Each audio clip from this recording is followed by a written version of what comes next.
Hello tout le monde.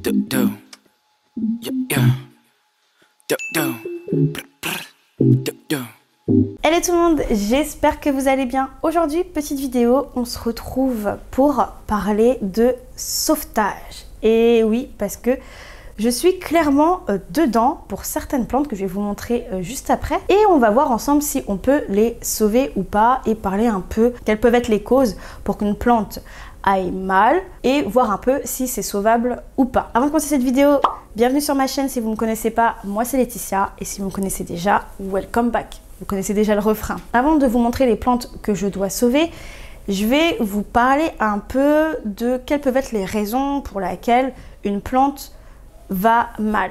Alors, je reçois souvent des questions sur Instagram. Oui, est-ce que tu peux m'aider sur telle ou telle plante? J'y arrive pas. Ma plante ne va pas bien. Est-ce que c'est grave? Est-ce que c'est pas grave? Des fois, c'est pas grave. Je veux dire, dans le sens où on peut croire que effectivement, il y a une feuille qui jaunit. Tout de suite, ça y est, c'est le drame. Alors que pas du tout. Ça se trouve, c'est une feuille qui était assez ancienne et donc du coup forcément la feuille vieillit et puis elle s'en va. C'est aussi le cycle de la vie, le cycle de la plante et il faut être rassuré par rapport à ça. Mais des fois ce n'est pas le cas. Plusieurs raisons peuvent être dues à cela. Vous avez le surarrosage, le sous-arrosage et oui, il ne faut pas négliger le sous-arrosage parce que moi c'est quelque chose qui est arrivé très fréquemment de ma part parce que comme j'ai un substrat maintenant qui est assez drainant et on arrive justement au beau jour, ce qui fait que je dois arroser mes plantes plus souvent et ça arrive que j'oublie. Autre point aussi qui peuvent être une cause du fait que la plante ne va pas bien, ce sont les nuisibles. Vérifiez vos plantes par rapport à ça. Ça peut être dû à des thrips, à des acariens. Et ça, je vous renvoie à ma vidéo SOS nuisibles pour un peu voir comment se comportent les feuilles quand elles sont attaquées. Ça peut être aussi un indice. Autre point, c'est aussi par rapport au rempotage. Je sais que moi, quand je fais certains rempotages, des fois les plantes ne supportent pas. Et on peut très vite commencer à paniquer. Se dire, oh mon Dieu, la plante est toute flétrie, qu'est-ce qui se passe? Elle va mourir tout de suite. Alors que des fois, il faut juste attendre quelques jours, le temps que la plante se réhabitue à son nouveau substrat et après, elle puisse s'épanouir comme d'habitude. Évidemment, il y a plein d'autres raisons pour lesquelles une plante va mal, comme un manque d'humidité ou un manque de lumière par exemple. Mais généralement, ces causes-là sont beaucoup moins fatales qu'un surarrosage par exemple.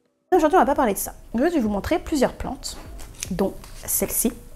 Donc ça, c'est un petit anthurium qui a été attaqué par les thrips et comme vous pouvez voir, les feuilles sont vraiment pas belles. Autre plante, pareil, qui n'est pas très jolie, on retrouve aussi encore un anthurium. Bon là, je vais montrer que des anthuriums qui, vous pouvez voir, c'est pas ça du tout. Encore un anthurium qui ne va pas bien et pour le coup, je peux vous dire que on va voir ensemble si je peux la sauver ou pas. Et dernière plante, ça c'est un alocasia, je ne sais plus laquelle c'est, mais on va voir ensemble. Première chose que je vais faire, quand j'ai ces plantes comme ça en mauvais état, on peut très facilement dire c'est bon, elle est comme ça, je vais l'acheter. Surtout pas, surtout pas. Première chose que je vous conseille de faire déjà, c'est de dépoter la plante. Donc on va regarder un peu ce qu'il en est au niveau des racines, si ça va ou ça va pas. Donc là, hop, je retire. Déjà, le substrat s'en va très facilement. Donc on peut voir qu'il a manqué d'arrosage. Mais vous voyez les racines comment elles sont?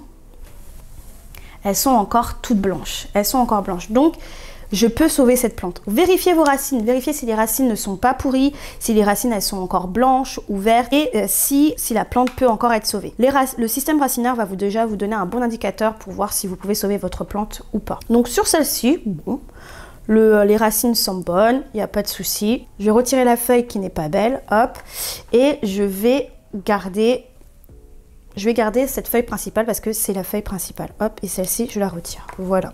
Donc il reste ceci. Ok, donc à voir. Ensuite, celui-ci. Hop, pareil. Ouh, j'ai réussi facilement à retirer du substrat qui est hyper léger. Le pot est très très léger, donc je pense que c'est un sous-arrosage. J'ai pas assez arrosé mes plantes, mais quand je touche le tronçon, autre indicateur, touchez les tronçons de vos plantes pour voir s'il est encore dur et donc sauvable. Là, on voit qu'il y a un énorme bulbe ici qui est bien dur et je pense tout à fait que la plante elle est sauvable. Elle est sauvable. Ok. Ça, c'est une alocasia. On continue avec cette plante-là. Hop, je dépote. Et on peut voir aussi que le système racinaire est bon. Regardez le système racinaire comme il est. Bien blanc, bien filamenteux et totalement sauvable. Ça, c'est cool. Je vais retirer cette feuille. Hop. Attends, en plus, j'ai fait un méli-mélo parce que je voulais lui mettre plus ou moins sur tuteur pour que la plante reste droite. Mais hop, ça, je retire. Hop, hop, hop. Et le système est plutôt beau. Pareil pour celui-là. Donc, vous voyez, on a déjà 3 plantes qui sont vraiment sauvables. Et le dernier, donc celui-ci, on retire. Alors, je fais ça comme ça un peu en off pour retirer le substrat, mais je vais vous montrer ce qu'il en est. Donc déjà, on peut voir que le système racinaire n'est plus pareil. Il est moins blanc. Là, il y avait de la sphène autour, mais vous pouvez voir ici comment les racines ont pourri. On le voit, hein.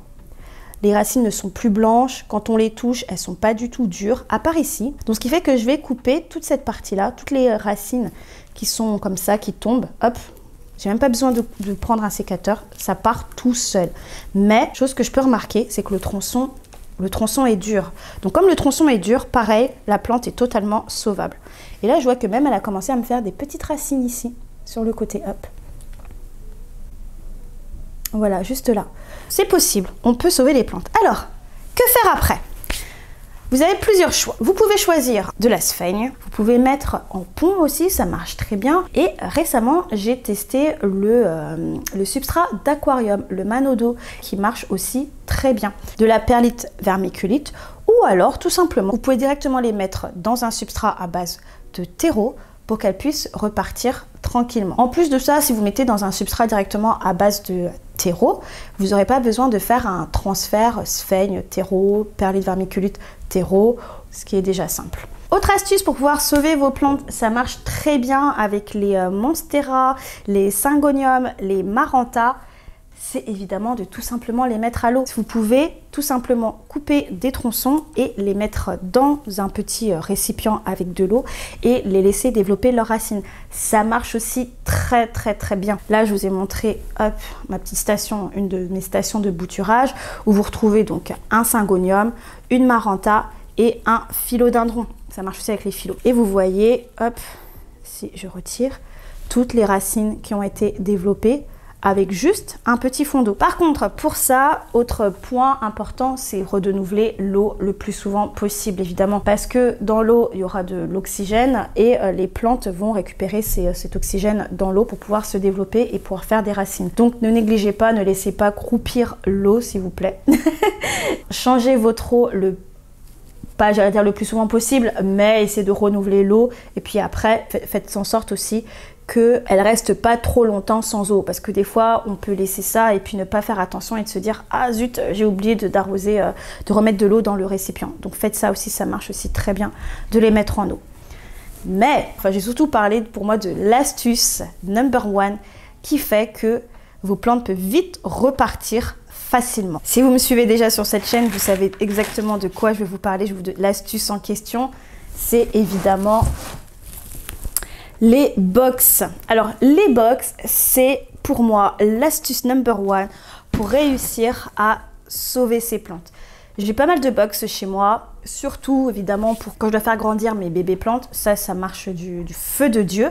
Mais si j'ai besoin de faire de sauvetage, c'est aussi très pratique. Là, on est de nouveau au printemps. Donc on a les températures qui ont augmenté et la luminosité dure plus longtemps. Donc ça va vraiment vous aider. Vous n'êtes pas obligé d'avoir un tapis chauffant ou alors des lampes horticoles. Votre meilleur ami, ce sera votre fenêtre. Mais il faudra évidemment coller la box à la fenêtre pour que ça puisse marcher. Qu'est-ce qui va vraiment vous aider avec la box? Je vais vous montrer un peu cette box. Donc ça, vous avez vu comment c'est? Vous avez vu? Là, la box, cette box-là, je l'ai vraiment faite à... Comment dire? À la va-vite. Voilà, je me suis pas pris la tête. Vous voyez même que c'est 2 couvercles différents parce que je cherchais un peu ce qui me restait chez moi. Et ce que j'ai fait surtout, c'est que j'ai mis un film plastique autour avec un scotch pour garder le maximum d'humidité à l'intérieur. Parce que le système de la box, ce qu'il faut comprendre, c'est qu'il faut qu'il y ait un maximum de chaleur, d'humidité et de la lumière. Voilà, c'est tout, pour pouvoir faire en sorte que les plantes évoluent. Dans cette box-là, on retrouve pas mal de plantes que j'ai que j'étais en train de faire du sauvetage et même j'ai même fait pousser des plantes à l'intérieur. Donc là, on retrouve quoi? Là, c'est une plante qui est en train de faire un sauvetage, donc c'est une petite alocasia. Et j'ai même fait repousser mes colocasia. Et oui, j'ai même fait repousser mes colocasia. Donc là, vous voyez un morito. Le morito, ce que j'ai fait, donc le bulbe, je l'avais conservé au noir pendant l'hiver et après je l'ai replanté là au début du printemps et je l'ai mis directement en box pour que ça puisse mieux repartir et ça a bien marché. Là, je viens de voir aussi qu'il y a un autre, il y a des tubercules donc là il y a des caladiums aussi et ici aussi caladium, c'est considéré comme un caladium celui-ci que j'ai fait repartir. D'ailleurs, pour vous dire la vérité, celui-ci, je pensais même plus l'avoir. Je pensais plus l'avoir. Mais bref, vous voyez, le système de box, c'est top. Alors, que faire? Donc, soit vous, comme je vous disais, soit vous pouvez directement mettre dans un substrat, comme celui-ci, et après le mettre dans une box. Alors, ce que je vais faire pour les plantes que je vous ai montrées, donc celle-ci, celle-là, oh oui, elle est là. Donc, pour ces 3 plantes-là que j'ai dépotées, et le bulbe, donc voilà, celle-ci je vais faire des méthodes différentes. Celle-ci je vais la faire repartir en sphaigne à l'étouffer, donc je vais le mettre dans un plat de sphaigne et après je vais recouvrir le couvercle avec un film plastique que je vais mettre en box car la plante est plutôt petite. Ici, ce que je peux faire, donc là je vais peut-être juste couper la plante à ce niveau-là. Ouais, je vais la couper ici, je vais la laisser directement aussi dans un substrat directement à base de terreau et la mettre en box. Je pense qu'elle pourra très bien repartir comme ça, ce sera plus simple. Mais celle-ci qui est un peu plus grande, je vais pas la mettre en box. Oh. Celle-ci qui est un peu plus grande, je vais pas... Ah si, je pourrais la mettre en box. Je vais couper ici, la remettre dans un substrat aussi et la remettre en box. Mais si c'est pas le cas, si vous n'avez pas de box, parce qu'on n'a pas forcément envie d'avoir une box et la coller à la fenêtre et tout ça, ce que je peux comprendre. Ce qu'il faut faire dans ce cas-là, moi, ce que je vous conseille, c'est déjà de voir la qualité de votre substrat. Ça se trouve, votre terreau, il est trop vieux. Du coup, la plante, elle a plus de nutriments à l'intérieur pour pouvoir grandir. Ça aussi, ça arrive. Essayez de donner un meilleur substrat, un meilleur mélange de terreau. Vous pouvez partir sur quelque chose de très simple. Et après, essayez aussi, ce que vous pouvez faire, c'est, si vous n'avez pas de box, c'est mettre dans un espèce de sac plastique à l'étouffer. Il faudra aérer de temps en temps, évidemment, parce qu'il faudra faire attention au niveau du fongique, parce que trop d'humidité, ce n'est pas bon. Moi, j'avoue que des fois, j'aère pas forcément mes box, mais bizarrement, je n'ai pas trop de fongique à la maison. J'en ai pas, même sur les box, dans mes box, j'en ai pas du tout. Je vous conseille quand même d'aérer de temps en temps.